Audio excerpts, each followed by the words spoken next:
Olá a todos e sejam bem-vindos a mais um episódio do podcast Facility Management Sem Mistérios. Meu nome é Thiago Santana e no episódio de hoje nós vamos falar mais uma vez de um tema que tem sido temática em diversos dos nossos programas, que é o aspecto da tecnologia, que é o aspecto da inovação e da mudança dos paradigmas sobre as formas de trabalho em torno do ambiente, em torno do universo de facilities de uma forma geral. E vamos abordar aí um pouquinho na esteira do programa da semana passada, já que a gente está em semana de IG Expo, vamos falar do segmento de higiene e conservação e eu tenho o prazer de receber para um bate-papo o Sasha Heim, que é diretor da Alpha Tenant no Brasil. Sasha, seja bem-vindo ao nosso podcast.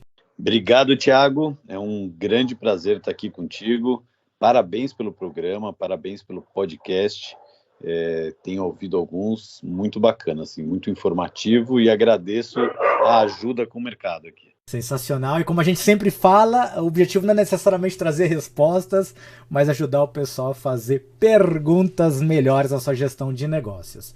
Sasha, para a gente começar o nosso bate-papo, conta um pouquinho sobre você, sobre a história da Alpha Tenant, que é uma história riquíssima, a gente já falou um pouquinho fora do ar, que eu tenho certeza que poucas pessoas conhecem, mas no final das contas é um exemplo bastante inspirador. Então, fala um pouquinho como é que essa ideia começou e como é que vocês chegaram até hoje aqui no nosso mercado.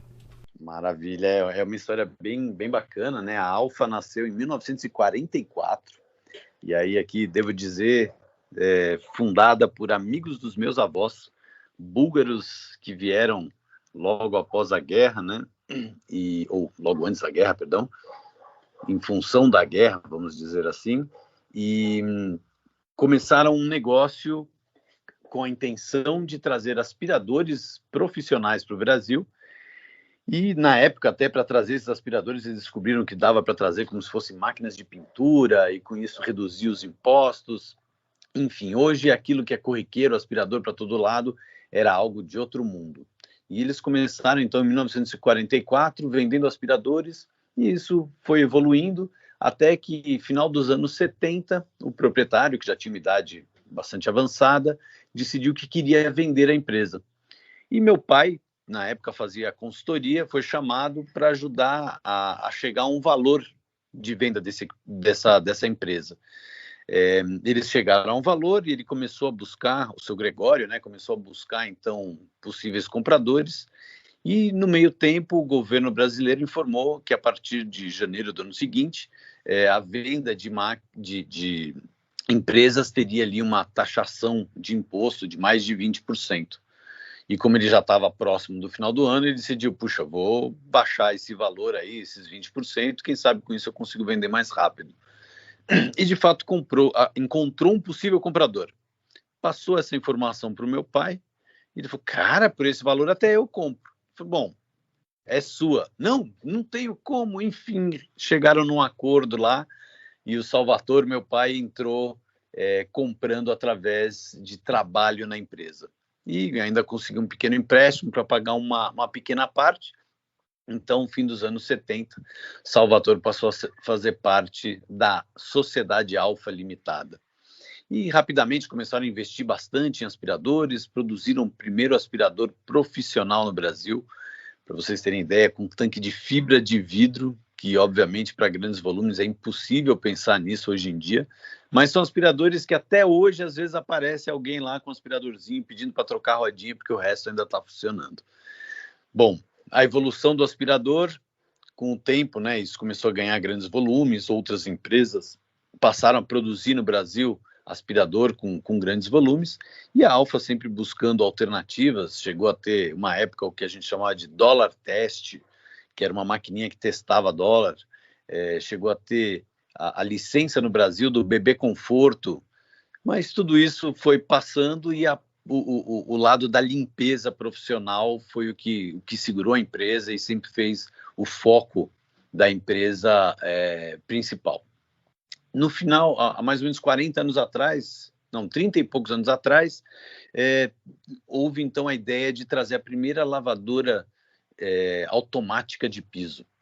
A gente, numa viagem que o Salvatore fez para a Europa, ele encontrou uma empresa suíça chamada TASC, na época independente, e nas negociações, depois de alguns anos, conseguiu a licença para produzir no Brasil. No meio tempo, essa empresa foi comprada, então a Diversey, Johnson Diversey, que era a proprietária, deu autorização para produzirmos no Brasil as primeiras lavadoras de piso automática.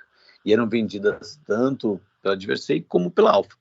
Até que, alguns anos depois, a parceria foi desfeita e a Alfa, então, lançou a primeira lavadora de piso projetada e fabricada no Brasil, que é a Alfamate EcoClean, a famosa Eco, que até hoje está aí, e o pessoal inicialmente chamavam ela de jet ski pelo formato, hoje em dia chamam de Fusquinha pela facilidade de conserto, então é uma máquina muito tradicional do mercado.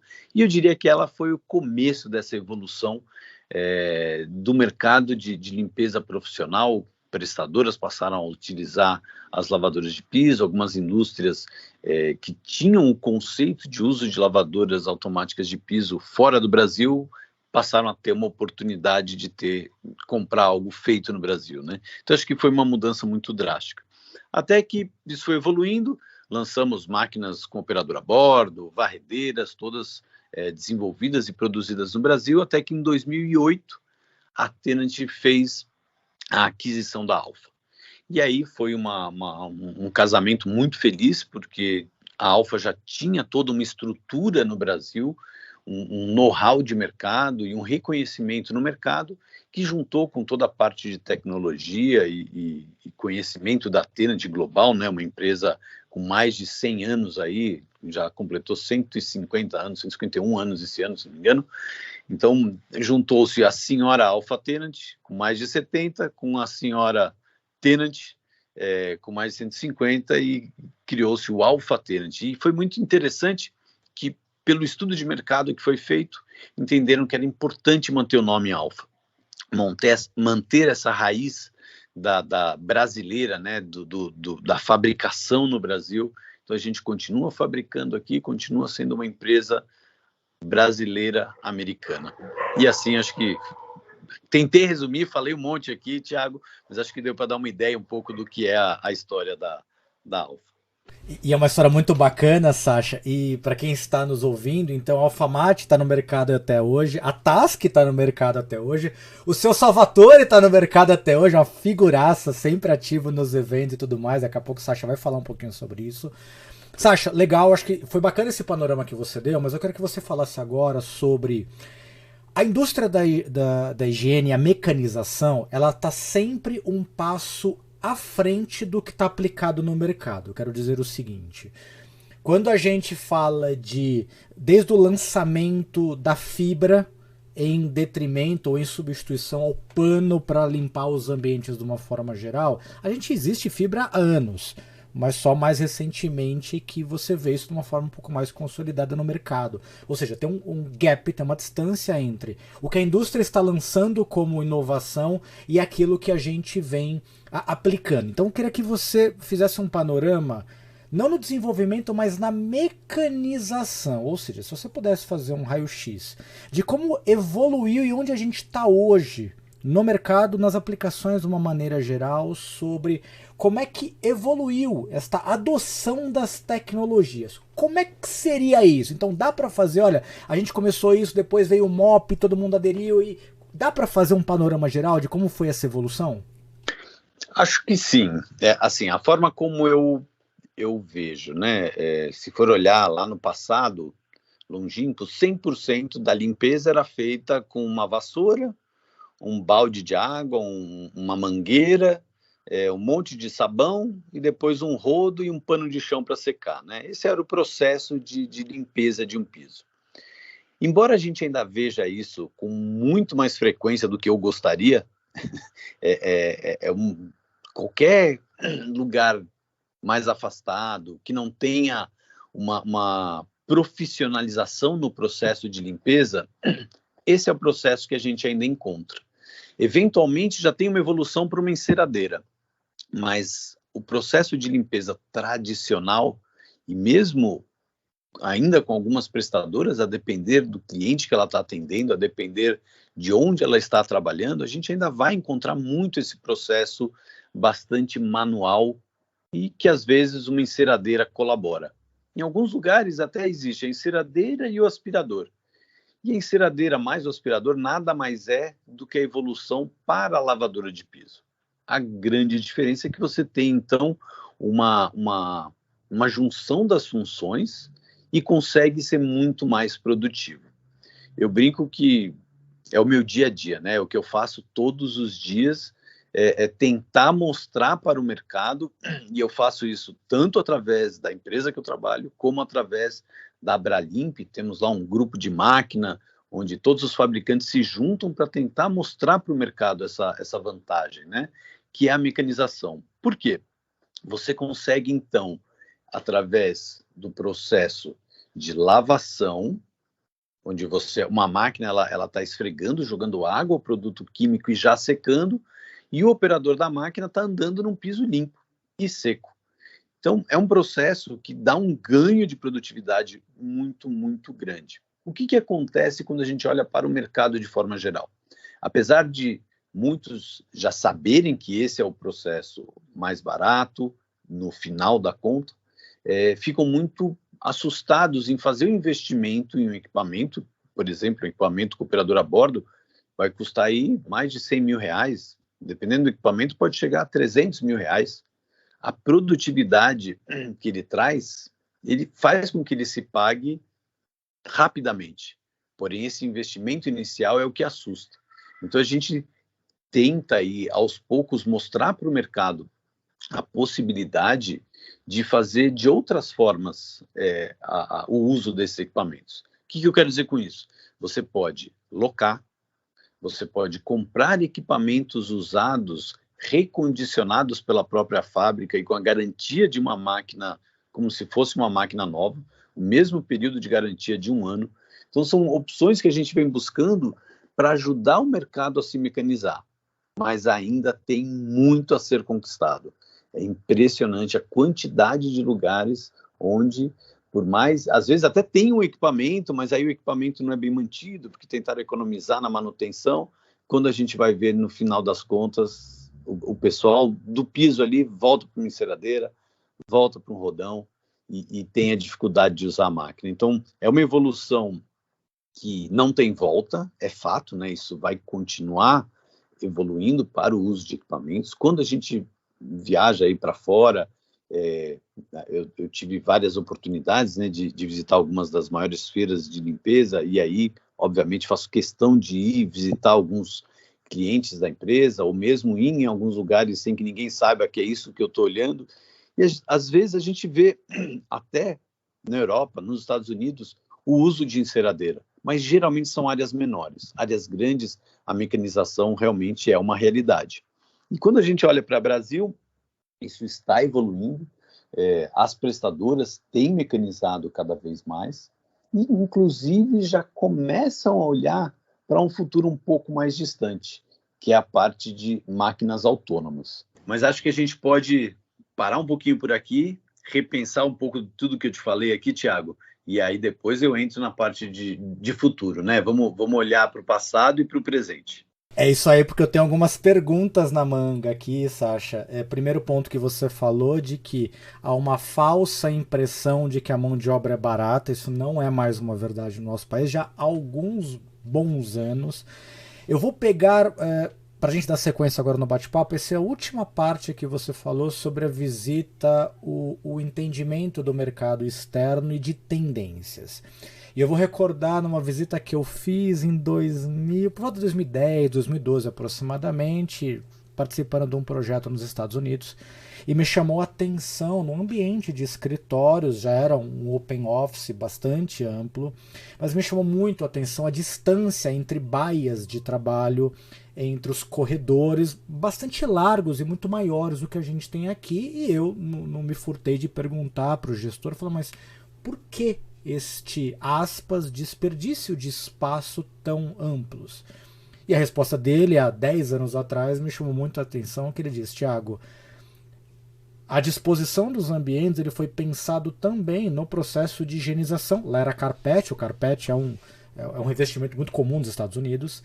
E com essa distância eu consigo usar a máquina XPTO, que ela me dá uma produtividade que é 3 vezes mais rápida do que se eu tivesse um corredor 20 centímetros mais curto. A hora que eu projeto isso em 50 anos, no tempo de vida do edifício, o investimento é muito mais baixo de aumentar o corredor em função do custo operacional. Eu dando toda essa volta, Sasha, para perguntar para você o seguinte: o quanto discussões sobre o futuro processo de higienização, o futuro processo de cuidado, de zelo dos ambientes, das superfícies, da potencial aplicação de mecanização, já está presente na conversa dos planejamentos arquitetônicos de ocupação de espaços por aqui? Ou isso é uma utopia, está muito distante ainda? Nossa, adorei a sua pergunta. Isso é algo que eu tenho falado quando eu tenho oportunidade, né? Eu devo te dizer que de formação eu sou arquiteto, fiz um mestrado em arquitetura, mas quando eu tento conversar com meus colegas para falar dessa questão de ter um layout pensado não só na questão do dia a dia do trabalho, mas também no lado operacional, eu vejo pouco retorno. Uma das formas de mostrar isso é que a grande maioria dos nossos depósitos de limpeza, eles ficam em lugares extremamente distantes, de difícil acesso, muitas vezes com pouca claridade, pouco arejado, às vezes até a parte de elétrica, a gente tem dificuldade para colocar para carregar uma máquina. Então, assim, é muito pouco pensado. E aí, vou usar um exemplo que eu vi e fiquei, assim, muito encantado, que é uma das redes de supermercado americana, que fica principalmente na região norte. Eles chamaram a Tenant para fazer parte do board onde decide layout, o layout básico, assim, né? As ideias principais do layout de uma loja. E uma das coisas que eles conseguiram identificar é que trazendo a sala de tudo que tem dos equipamentos de limpeza para uma área mais próxima da área de vendas, facilitaria e reduziria drasticamente custos. Custos, por exemplo, com os equipamentos que tinham que se deslocar, subir rampa, descer rampa, passar por lombada, passar por aqueles blocos, né, que tem para reduzir velocidade de carros, isso estragava as máquinas. Então foram vários pontos que eles foram observando que reduziriam os custos e melhorariam o processo dentro de uma loja. Aqui no Brasil, até hoje, pelo menos, eu pessoalmente não consegui fazer esse vínculo, mas eu acho que seria fundamental. E aí uma das formas, por exemplo, seria fazer isso através da Abralimp, que é uma associação onde estão todos os fabricantes, tanto de químicos, de equipamentos, o que você imaginar ligado à limpeza está lá. Então, por que não tentar fazer essa junção, né? Eu acho que hoje os facility managers que temos, né, que é algo com esse nome bonito mais recente, né, poderiam começar a pensar e poderiam começar a influenciar no momento do desenvolvimento ou do planejamento de um layout de empresas, de fábricas, de lojas, e facilitar tudo isso e identificar pontos para redução de custo para todos, né? O que facilitaria muito. Eu vou pegar um gancho, antes eu vou dar uma cor a mais nesse comentário, pegando o seu exemplo com uma história pessoal, e daqui a pouco eu vou falar um pouquinho sobre a mudança, ou vou te provocar sobre a potencial mudança de mindset entre uma operação mecanizada e uma operação manual. Mas só para dar um pouquinho de cor nisso que você acabou de falar no exemplo do supermercado, eu me lembro e do quanto entender o processo e como a mecanização ela apoia o processo numa visão de negócio, que é muito mais abrangente do que calcular a hora homem ou não. Eu me lembro de um projeto numa unidade de saúde onde havia uma dificuldade muito grande de liberação de leitos dentro de um determinado período, e para quem está ouvindo é da área sabe que um dos índices mais críticos de a serem perseguidos dentro de uma unidade de saúde é o tempo que você leva para, uma vez que um paciente sai de alta de uma unidade de internação, você preparar aquele leito para receber o novo paciente, porque quanto mais rápido você receber, isso é receita para o hospital, e controla-se esse tempo. E eu me lembro que numa determinada operação, não se alcançava, não se alcançava, não se alcançava, e a hora que a gente foi entender a causa raiz era porque exatamente isso que você falou.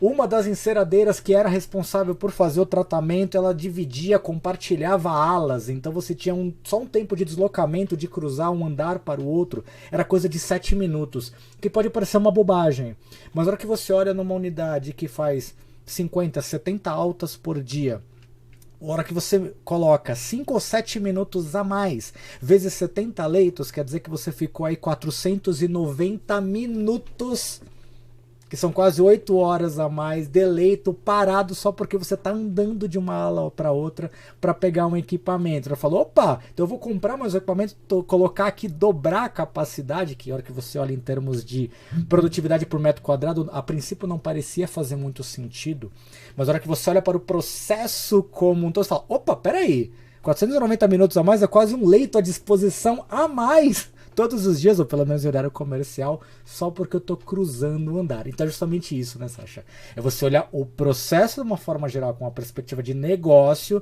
e aí sim como é que a mecanização ela pode te ajudar.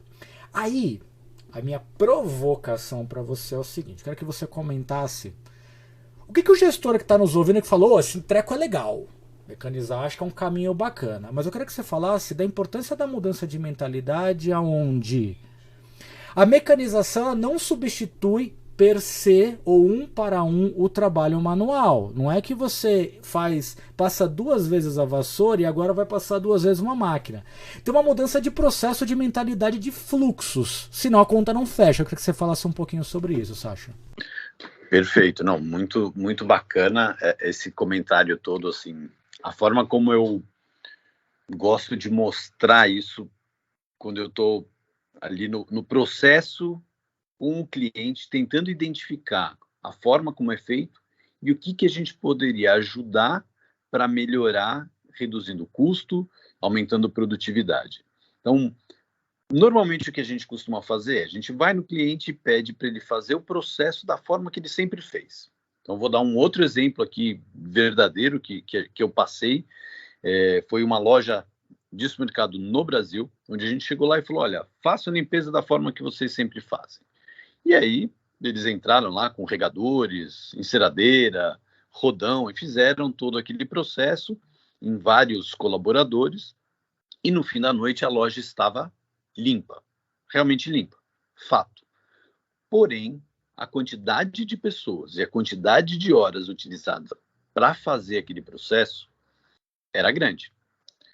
O que a gente propôs? Reduzir a quantidade de pessoas envolvidas diretamente naquele processo de limpar o piso único e exclusivamente. Então a gente passou a ter uma pessoa passando um mop pó e uma outra pessoa passando a lavadora de piso na loja como um todo. Com 2 pessoas nós fizemos o processo todo, porque a mesma pessoa do mop depois pegava a polidora de piso e fazia o polimento do piso também. Antes, eles faziam isso com 5 pessoas. Tinha um passando com o regador, o outro que vinha com a enceradeira, o outro que vinha com o rodão, e depois ainda tinham 2 pessoas secando a água que voltava debaixo das gôndolas durante horas ali na loja como um todo. E a polidora. Quando a gente fez essa mudança, num primeiro momento, todos foram contra, por N motivos. O primeiro falava, lavadora de piso não lava tão bem como enceradeira. E por que não? Vamos tentar, vamos identificar.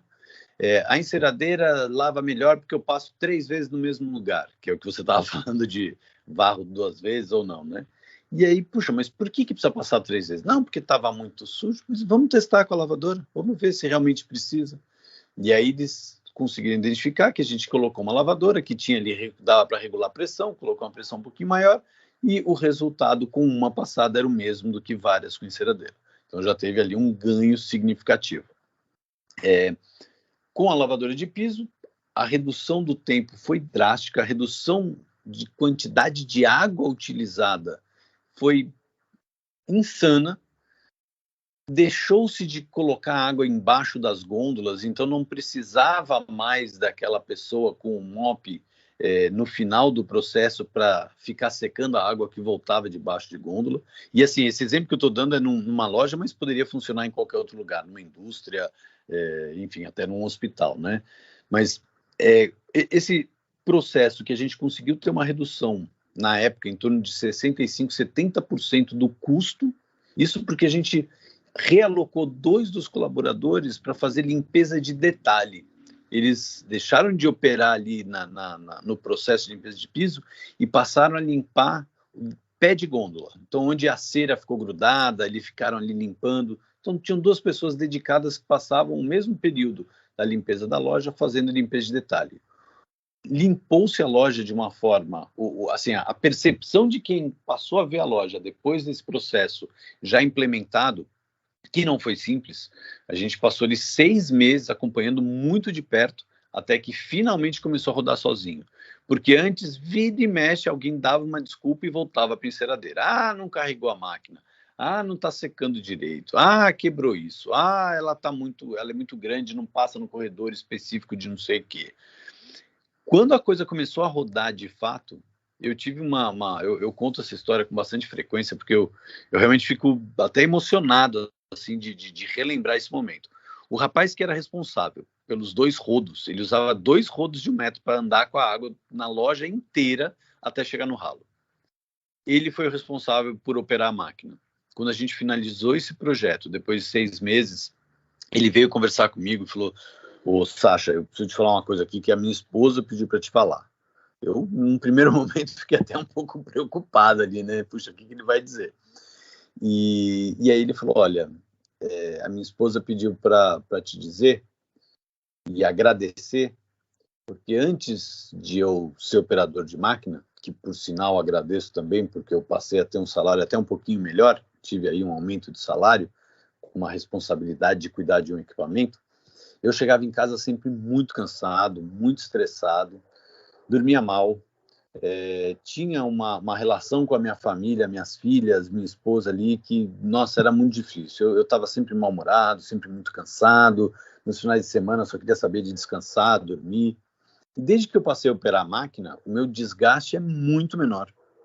Então, minha esposa percebeu, e eu confesso que eu só fui perceber depois que ela falou, né, ele me contando essa história, que realmente eu fiquei menos cansado. Eu passei a ter uma qualidade de vida melhor e passei a ter um relacionamento com a minha família melhor. E em 6 meses, a qualidade de vida da minha família melhorou em função da mudança num processo que eu não tinha nem pensado, que podia ser capaz, e no começo era contra, ele me falando, né? Por que ele era contra? Porque ele falou: não, vai ter gente perdendo emprego. E no final, não aconteceu isso de perder emprego, porque houve uma mudança de funções. Teve um rapaz lá que quis sair, não foi reposto, e a qualidade do processo melhorou, a qualidade de vida das pessoas envolvidas melhorou, e o resultado do piso foi melhor. Então, assim, eu não sei, para variar, eu falo um monte aqui, Thiago, me interrompe quando você quiser, tá? Mas eu acho que foi uma forma bem interessante de mostrar que, sim, é possível fazer essa mudança e tem muitos ganhos, além de pura e simplesmente o custo, né? Tem um ganho humano aí no processo, tem um ganho de sustentabilidade, redução de uso de água, de químicos. Então, foi muito bacana de ver essa realização do projeto durante um longo período. E teve que ser um longo período porque era uma quebra de paradigma de um processo que é até hoje muito enraizado. Aquelas pessoas hoje são pessoas que entendem de mecanização, mas a gente passa por esse processo muito lentamente. E eu deixei você falar, Sasha, porque eu me identifiquei. Vou trazer mais 2 outras histórias muito similares também para dar cor. De um processo que a gente acabou de fazer, de uma mudança do sistema de mop, é um equipamento diferente, que ele faz automaticamente o antigo 8. Quem está acostumado com a questão da higiene e da limpeza sabe do que eu estou falando.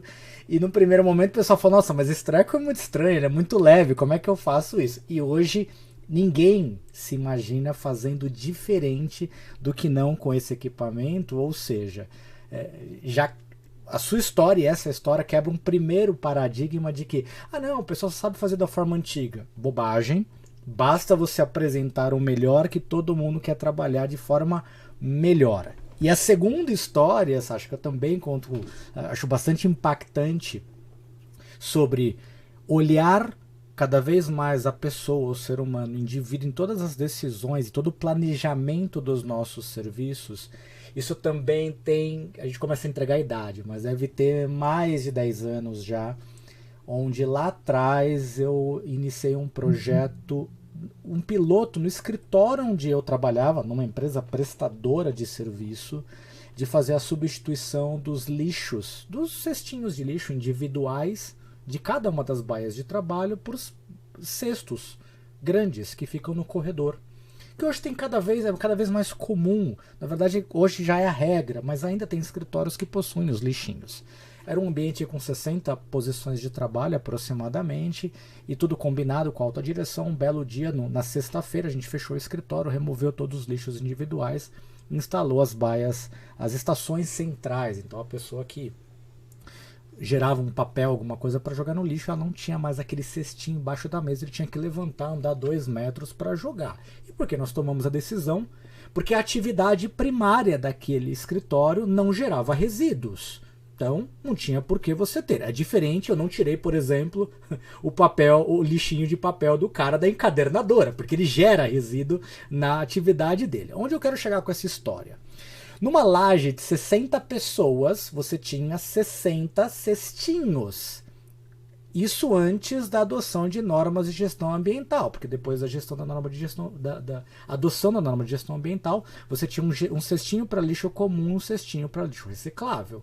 Então, num ambiente de 60 pessoas, você tinha 120 lixinhos individuais. Então, todos os dias à noite, vinha uma equipe de limpeza para fazer a coleta e o esvaziamento de 60 lixinhos individuais. Pois bem, trocamos esses 120 com 120 saquinhos plásticos, enfim, vou encurtar a história. A gente fez a substituição por estações de 200 litros cada uma, teve uma pequena revolução nos primeiros dias pelos usuários, mas 6 meses depois, eu me lembro da equipe de limpeza chegar até a minha sala e falar: seu Thiago, eu quero agradecer o senhor. Eu falei: meu Deus, o que eu fiz que eu não lembro? E eles comentaram: olha, depois da mudança dos cestos, o pessoal da higiene passou a reclamar muito menos de dor nas costas. E aí eu fui puxar os registros na medicina do trabalho, as incidências de afastamento despencaram. Porque você imagina que aquelas pessoas que abaixavam 120 vezes para recolher aquilo, 120 não, 240, né?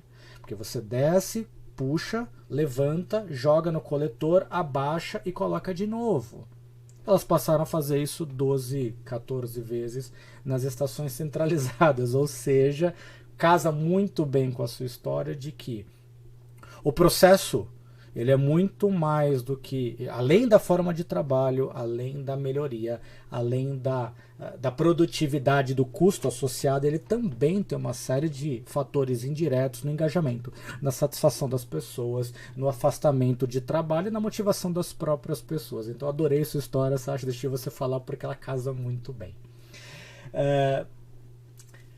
Sasha, a gente como país, historicamente também a gente falou muito sobre isso. A gente sempre teve uma defasagem em relação a processos de mecanização. Quando a gente compara com mercados como americano e europeu, não pela questão humana, não pela questão de entendimento e conhecimento da importância do processo, mas pelo custo. Este gap, essa distância, ela foi muito grande quando a gente fala ali de anos 90 principalmente. A partir dos anos 2000 a gente percebeu uma redução, então o que acontecia lá fora acontecia muito aqui. E aí uma impressão, e eu quero voltar a bola para você, de que esta distância voltou a se abrir um pouquinho pela própria questão da competitividade, dólar e custo. Então a minha pergunta para você é: O quanto nós estamos hoje em termos de distanciamento, ou não, de repente você me contradiz, em relação a tecnologias, a desenvolvimento de produtos e equipamentos entre o que tem aqui e o que tem na Europa, não como tendência, segura um pouquinho, mas como aplicabilidade no dia a dia dos contratos e das operações. O bate-papo com o Sasha foi tão bacana que, claro, a gente tinha que dividir em 2 episódios, porque ainda tem muita coisa que a gente discutiu nessa conversa. Para você que está nos acompanhando, não esqueça de curtir e compartilhar o conteúdo desse episódio. E se você estiver pelo YouTube, clica no sininho e no botão de inscrever-se para receber em primeira mão as novidades dos próximos episódios que saírem. E fica atento que semana que vem tem mais Facility Management sem mistérios para vocês. Continuando a nossa conversa com Sasha Heim. Um grande abraço e até a próxima.